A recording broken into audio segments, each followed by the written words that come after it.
नमस्कार शेतकरी मित्रांनो, स्वागत आहे आमच्या शेतकरी मित्र 1994 यूट्यूब चॅनल. शेतकरी मित्रांनो, भारत कृषी प्रधान देश म्हणून ओळखला जातो, म्हणून शेतीला खूप महत्त्व आहे. म्हणून शेती हे शेतकऱ्यांचे खूप महत्त्वाचे उत्पादनाचे साधन आहे. शेतकरी मित्रांनो, आज आम्ही गहू पिकाला पाणी देण्याचे काम चालू केलेले आहे. तुम्ही बघू शकता मित्रांनो, गहू पिकाला योग्य पाणी नियोजन जर केले तर उत्पादनात फार मोठ्या प्रमाणात वाढ होते. शेतकरी मित्रांनो, असेच शेतीविषयक नवनवीन व्हिडिओ बघण्यासाठी चॅनलला जर सबस्क्राईब केलेले नसेल तर चॅनलला सबस्क्राईब करून लाईक शेअर करा. तर त्याला जाणून घेऊया. शेतकरी मित्रांनो, हे आमच्या गहू पिकाला दुसरे पाणी द्यावयाचे काम चालू आहे. एकच पाणी देणे शक्य झाले असते पेरणीनंतर 40 ते 42 दिवसांनी दिले तरी चालते. शेतकरी मित्रांनो, गहू पेरणीनंतर उगवल्यास पाणी हे टप्प्याटप्प्याने म्हणजेच 18 ते 21 दिवसांच्या अंतराने दिले तरी चालते, कारण यावेळेस गहू पिकाला पाणी कमी लागते.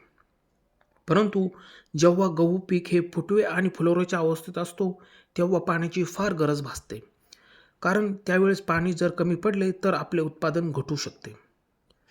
त्यामुळे तुम्ही योग्य वाणांची सहज निवड करू शकता. जसे की कमी पाण्याची वाहनांची निवड सहज करू शकता, जसे की त्र्यंबक 300, गोदावरी 295, तपोवन 917 आणि फुले समाधान 1994 या जातींना पाणी कमी लागते.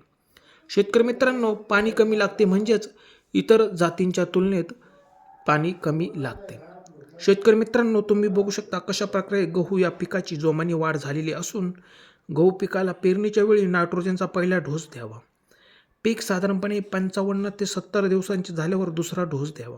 मित्रांनो, युरिया खत दिल्यानंतर लगेच पाणी द्यावे, जेणेकरून खत जमिनीत ताबडतोब मिसळेल.